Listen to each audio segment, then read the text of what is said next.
Hey guys, it's Kevin again. This is my review for Boardwalk Empire, Season 5, Episode 4, Cuanto. And it's perfect. It was perfect. I had no issues with this episode at all. I thought everything in this episode was just absolutely fantastic. Everything was really great. There was nothing I didn't like about this episode. Every plot was so interesting. Bringing Margaret into the picture was one of the best things that they could have done for the final season. And we already got our first major death of the season, and definitely she is about to go down. And we're already halfway through the season, which is just so big how we're already halfway through the season. I understand that they have 8 episodes because I understand why they have 8 episodes, but like it's amazing to think they're already halfway through the season. Let's just get this episode. Wonderful. Just a fantastic episode. Let's just get to it. So we first see a flashback, and young Nucky is sweeping the porch, and it's summer, and summer in the city has come to an end, and it's very quiet around there, and it's pretty still, and Nucky goes in to see the Commodore, who is his boss. But his boss seems to be taking him under his wing, teaching him his philosophies. However, he's also quite crass with him. He dismisses now that summer's over and saying he's no longer needed here. He's actually being quite rude to Nucky, but at the same time, he's giving him like all these life lessons. And it was really interesting to see the Commodore and Nucky. Their storyline definitely is very interesting, especially because now we know that Commodore is part of the gangster business and part of what got Nucky so into the gangster business. But despite Nucky's persistence to stay and help out, basically Commodore says, look, your services are no longer needed because he was only here for the summer. So that was definitely a very interesting scene. And then we see in the present time, Nucky awakes and Margaret is there. And she informs him of her current situation and basically how he's very surprised that she's there because she just randomly showed up without explanation.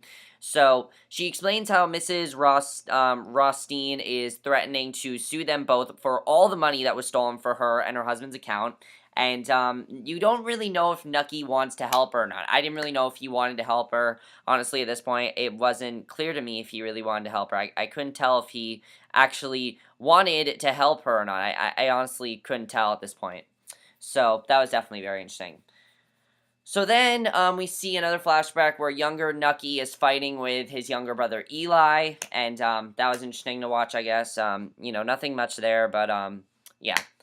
So Nucky is talking with Sally on the phone, and after he finishes up, he goes into his living room and he sees Margaret chatting with Joe, who is the person, Joe Kennedy, the person with whom Nucky recently lost a business deal to. If you remember, he wanted to talk with him about Bacardi rum, but he says, oh, I'm not interested because I don't like alcohol, I don't drink it a lot. Now, it's not that he doesn't like alcohol, it's that I think he just is a very, proper guy that he's not into that. So, Joe offers Margaret a ride back to New York, but she decides to stay because she needs to deal with this legal problem. She has to figure out what's going on here. She has to figure out what's going on with this legal problem. That's what she has to figure out what's going on. So,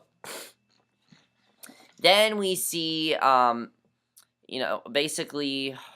we see Al Capone. We see this, and I really liked Al Capone's plot in this episode. I was actually really into Al Capone's plot. I haven't really been into it this season, but this episode, I was really into his plot. We see on TV, they're talking about, how bad of a person Al Capone is, and just how much of an outlaw he is, and how, he's like the biggest bootlegger. Because let's face it, when you think about the biggest bootleggers of the 1930s, Al Capone is the first person that comes to mind. So, that's not surprising at all that he's the first person that comes to mind. So, I mean, that was definitely very interesting to watch. I really enjoyed that overall. Thought that was definitely really cool. I really enjoyed that.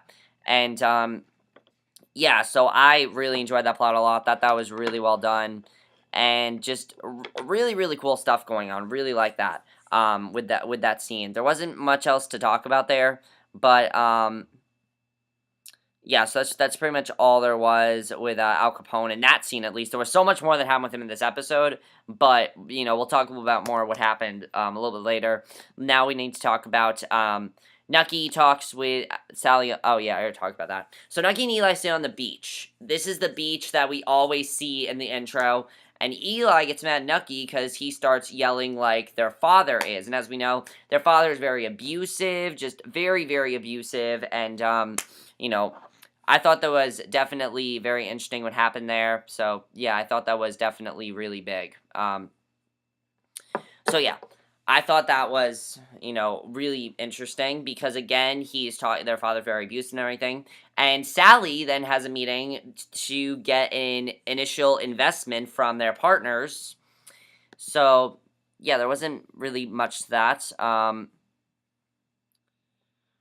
Yeah, so then we see that, oh, what happens after? Okay, Lucky Luciano has just arrived by train, is in the audience, and he tells Al Capone, "You're the Italian Wallace Berry," and one of the poor schlubs is weighing on the gangsters, laughs along with them, but Al Capone stops laughing and confronts him, and he says, "You think that's funny?" And this reminded me so much of that scene from Goodfellas. It reminded me so much of it. Like, I'm not kidding. This reminded me so much of that scene from Goodfellas. If you remember, there's that scene in Goodfellas, the most famous scene in Goodfellas is that scene where Joe Pesci improv'd it. It wasn't planned out. He improv'd it, and this reminded me so much of that. I wasn't expecting that at all. I thought that was really cool, though, that they did that. Again, I wasn't really expecting that, and I thought that was cool because, again, that reminded me very much of Goodfellas.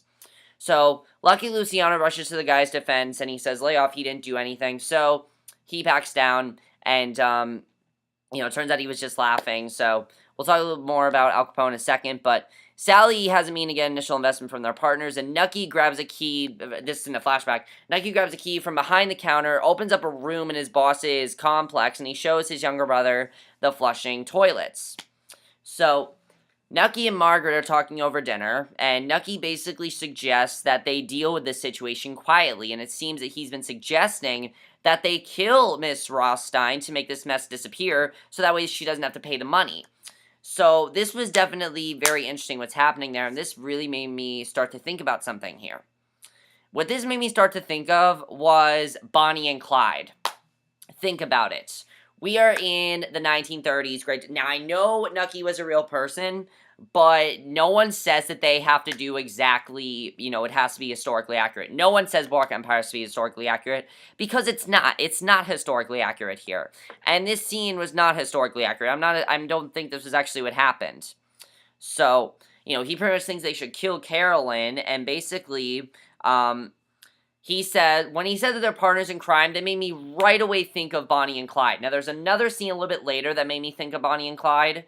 Also, the red dress that Margaret wears is very much like Bonnie from Bonnie and Clyde. I know I'm not trying to, this whole review is not going to be a comparison to Bonnie and Clyde, but that reminded me very much of them. So, back in Chicago, Lucky Luciano gives Al Capone a souvenir from New York, and he said it's a miniature Empire State Building that Anton Chekhov once mused that if the playwright presents a gun in the first act, it absolutely must go off by the end of the play. However, it doesn't need a gun or any pointy object presented in the narrative, and, it's a really intense scene here. I thought that was really big. And Lucky tells Capone that change is coming, and this presents the idea of an Italian syndicate that can run business throughout the country. And Al Capone asks about Atlantic City, but his brother Ralph points out that Nucky is not Italian. He's not an Italian, and I really liked this next scene. Thought this scene was really good. They're all eating dinner and everything, and he's talking to Van Alden and everything, and he's also talking to Charlie. And Charlie, I really like what he said. He said, I really wish that we weren't in this, I wish that our life could be different. I wish that we weren't in this situation. And it was very interesting because it really presents the idea of they also want to get out of the gangster business, which was surprising. I wasn't expecting that, but I thought that was very interesting because they, too, also want to get out of this gangster business. So I thought that was really cool the way that was done. I wasn't expecting that, but cool stuff there. I enjoyed that. I thought that was cool. So I really enjoyed that a lot. So then Nucky and his brother are caught up for breaking up into the empty hotel, and so they get in trouble for that, obviously. And then we get a really intense scene with Al Capone. Before that happens, though, Margaret and Nucky, they talk about their failed marriage, how their marriage didn't work and everything. And that was definitely very interesting what happened there. And we'll talk a little bit more. And again, at this point, I didn't feel Bonnie and Clyde, but there's one scene in particular that really made me feel that way. So then Van Alden is brought to Al Capone's side after being accused of being a rat. He pretty much thinks that he is a rat for, for other gangsters, and Al Capone lets him say a few words, and it looks like he's about to kill him. At this point, I thought that Al Capone was going to kill Van Alden because I thought, you know what, it's the final season. If he kills him, I'm not going to be shocked because, again, it's the final season, so I'm not going to be shocked if he kills him. He ultimately spares him. He eventually convinced him not to believe this out-of-town guy's word, and he lets him off the hook. So I thought that was surprising. I thought he was going to kill him, though. I really thought for sure that he was going to kill him, and he didn't. So Sally then calls Nucky's club to let him know that the dirty deed is done, that the money has been exchanged, and Sally notices some men carrying out crates of something, and she's very suspicious about what's in those crates. She's very suspicious about what's going on there.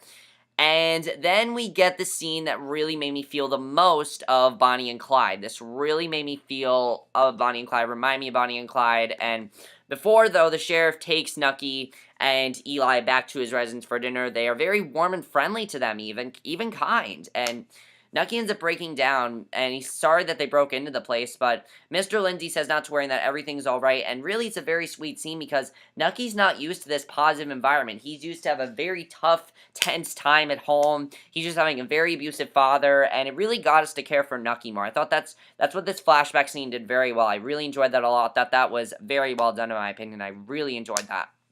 So Margaret and Nucky are then on the boardwalk, and they kiss on the boardwalk, and after she kisses him, she walks away and asks if he's planning on killing Carolyn Rothstein.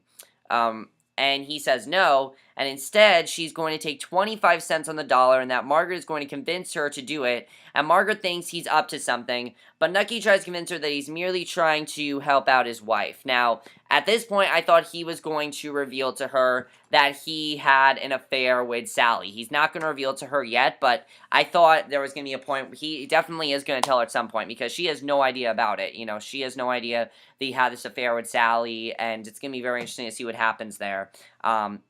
And, you know, she's very disappointed about what happens, because he calls over this bodyguard and tells him to get her a room with an ocean view, and a cab to the station first thing, and she goes back to New York. He tells her to leave in the morning, but she says she doesn't have a place to stay, and, yeah, so that scene before really made me feel like they're Bonnie and Clyde. They really are, especially Nucky. Nucky is very much like Clyde, and Margaret's a lot like Bonnie, because Bonnie wants to get out of it. She wanted to get out of it. She wanted to go to New York, and while Margaret's not staying, I do feel she's going to help Nucky eventually. Definitely, I feel she's going to. I like the comedy between them as well. I thought that was fun to see.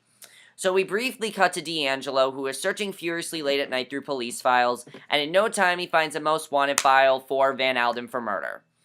So then Lucky Luciano is saying his goodbye, and as soon as he leaves, Al Capone spits at the door, starts mocking him. Everyone joins in, even the schlub he scared earlier in the episode, and the schlub calls Lucky a jerk.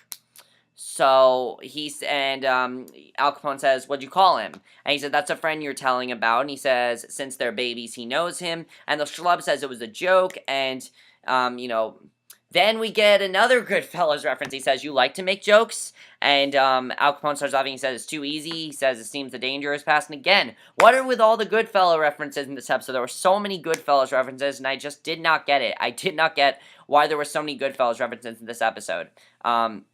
So it seems that he's going to spare this guy's life as well. It seems like at this point, the schlub, it seems like he's going to spare him, and he goes to his office to make some calls. Everyone leaves, the schlub starts cleaning up, but then out of nowhere, which you could just tell was coming, because Al Capone had to kill someone. There was no way he was going to just keep sparing people's lives. He had to kill someone. He hits him with an empire, with a statue, and, with his trophy. He bashes his face in with the base, finishes him off with the points. Blood spatters all over the wall, and that was really intense. I wasn't expecting that at all, and a lot of intensity there. I thought that was definitely very interesting what ended up happening there. I wasn't expecting that at all, but yeah, really intense shit went down there, and definitely something big is going to happen. So that's definitely going to be very interesting there. So then Sally drives home, and she stopped at a checkpoint, and she's badgered because she's out past a supposed curfew, and she really just hates this idea of curfews. There has to, she has to have some sort of curfew, and she has how much to get home, but they do not let her through. She walks back to her car after being asked to get out of it, but some men grab her, takes a gun from one of the men, and I didn't know what was going to happen here. I was kind of thinking, oh shit, is Sally about to die? And yep, one of the men end up shooting Sally, and Sally dies. So that was very interesting, and I thought that was how the episode was going to end, but honestly, here's the thing. While it was surprising, it's the final season. I feel like if it wasn't the final season, this death would not be as predictable as it was. This death seemed predictable. You could tell the moment that they had those guns and when she pulled a gun, they were going to shoot her. You could just tell. But because it's the final season, that's why I think it was so predictable. If it wasn't the final season, though, I don't think it would be as predictable. So, yeah. Then the very last scene, we see Nucky in his apartment, and Al Capone is still covered in blood from the attack. He has arranged for the call, and Nucky asks if it's Sally. And, Al Capone's like, sorry to disappoint you. And, he says, we got a problem. His name's Charlie. And that's going to be interesting to see what happens there, because now Nucky is going to be working for Al Capone to get this guy Charlie, and that's going to be interesting to see what happens there. That guy Charlie that he was talking to, and I think the reason Charlie's such a problem is because he wants to get out of the gangster business, and Al Capone's doing just fine. Nucky, however, does want to get out of this bootlegger business, and we know that, while this guy Charlie also wants to get out of it, and Al Capone doesn't. I think that's pretty much why he wants to take down Charlie. So then we get the final flashback, and the sheriff is driving Nucky and a sleeping Eli home in his horse and carriage, and Nucky said, would you put my father in jail? And he says, what for? He says, he hurt my mother, and this is where we see, basically, that, he says maybe it wouldn't be jail, and he says, the man in the hotel who asked for flowers, what you did with him. And basically, he says that was done for the Eli says that was done for the Commodore, and that has its own rules. And he says, understand, you don't be foolish. The sheriff said this, enough trouble in the world, don't go where you don't belong. He tells him to go inside. He will tell his dad that he worked for him today. Agreed. They shake hands, and the sheriff says, Deputy Sheriff Thompson. So that was very interesting what happened there. I'm really looking forward to seeing what's going to happen. With that scene. Thought that was really well done, in my opinion, and that was a great way to end this episode. This episode was amazing. I loved it, and I got a couple questions now. First of all, is Nucky gonna find out that Sally's dead? Obviously, he's gonna find out because Sally was working for him. So, who is he really gonna blame this death on? We'll have to see who he ends up blaming the death on. Now, I do feel that Nucky is gonna go back to Cuba because of Sally's death, and we're gonna get we're going to get him sent back to Cuba, and it's going to make sense why we were in Cuba, because first episode, I'm like, why are we in Cuba? And now we're going to, now we're going to, now he's going to go back to Cuba, and it makes sense why he was in Cuba. So, as far as Margaret goes, what is she going to do with this money? Will Carolyn Rothstein take the 5%, 25% and get going? What is she actually going to do with this money? What's she actually going to do? I'm looking forward to seeing what's going to happen there. Margaret. I don't know what's going to happen with Margaret. There was a part where I thought that her and Joe Kennedy might have an affair. There was a part where that happened, so I don't know if they're going to have one last night of romance, what's going to happen there. That's going to be interesting. As far as Van Alden goes, I don't know with Van Alden. Van Alden almost was in big trouble there. He almost got himself into a lot of trouble. So I'm looking forward to definitely seeing what's going to happen with Van Alden. And overall, this episode was just amazing. Oh, also, in the flashbacks, I really like seeing this flashback of Nucky having so much, hate for his father. I'm looking forward to seeing where that's going to go as well in the flashbacks. And again, we saw that the Commodore really made Nucky feel, the Commodore is ultimately the reason why Nucky became a gangster. So obviously, we're going to see more of that. But overall, I love this episode. Thought it was the best episode of the season. And let me know what you guys saw this episode. I'll see you guys in my next video, which will be my review for Which the Beast Sent. So I'll see you guys for that. Okay, bye.